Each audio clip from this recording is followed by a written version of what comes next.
less than a month before Election Day, it's back to Club Filipino for the ruling Liberal Party in a show of force. It's a crucial time for the two candidates. Neither presidential candidate Mar Rojas nor his running mate Leni Robredo have topped any opinion poll. And this week, Davao Mayor Rodrigo Duterte overtakes the frontrunner, Senator Grace Poe, with Rojas a far fourth. Incumbent governors and representatives are called to stage one by one to pledge support for Rojas and Robredo. Alam mo, sa mga gobernador, halos lahat 69 governors ang kakampi natin sa 81. Kaya huwag kayong maniwala na tayo ay mababa sa survey. Tinitiyak ko sa inyo, after election, panalo tayo. I'm equally proud to be the first transgender candidate of the Liberal Party. Nakakalungkot pong isipin that there are some candidates, imbis na pag-usapan ng plataforma, ang kanilang ginagawa ay ginagawang katatawanan. Hindi porke bayot, bakla o tomboy ay hindi na kwalifikado at mahina. This is why naninindigan po ako para kay Secretary Mar Rojas. The Ilonggo-speaking region is number 4. Tagalog, number 3. Tagalog, Cebuano, and Ilonggo. So the Ilonggo-speaking people will rally for our beloved President Mar Rojas. Thank you. Inside the historic Kalayaan Hall, allies from Mindanao say their party colors remain yellow. The region is dominated by Duterte and defections have been happening one after the other. Ako si Congresswoman Maricar, taga-unang distrito ng Compostela Valley Province, sakop ng Region 11, sakop ng Davao Region, sakop ng Mindanao.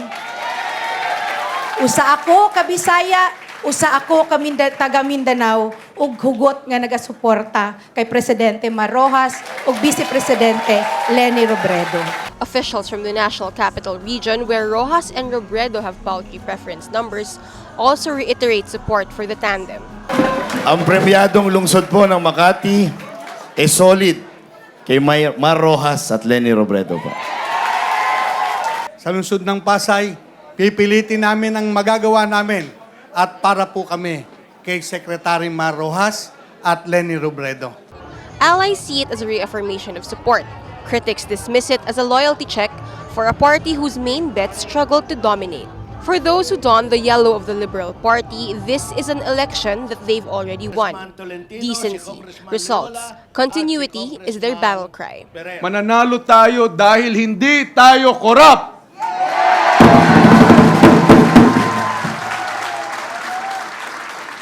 Mananalo tayo dahil hindi tayo astang diktador. Mananalo tayo dahil tayo ay Pilipino. The tandem's main endorser, Party Chairman President Benigno Aquino III, reiterates his support for the tandem. At ito siguro pinakamatinding pakiusap ko sa lahat. Ang layo na ng inabot natin dahil sa pagtahak sa Daang Matuwid. Hindi tayo nakakasigurado pag humiwalay tayo kay Mar at kay Leni na parehong pananaw ng papalit sa kanila. Kailangan natin ng pinuno na dadalhin tayo doon, na itutuloy ang ginagawa na natin na hindi tayo i-U-turn.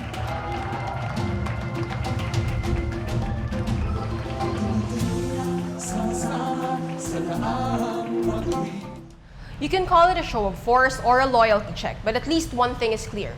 As crunch time draws near, the ruling party leans on incumbency and machinery, both of its national leaders and local allies. But will this be enough? Bea Cupin, Rappler, Manila.